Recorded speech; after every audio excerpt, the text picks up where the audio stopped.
Taky nemala. No, bývali sme v trojizbovom všetci, no. Ale on je veľký, takže...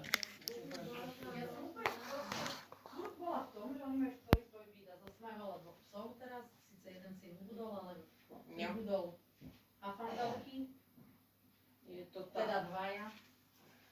No, Škoda tých svíček. To nemáš ani jednu.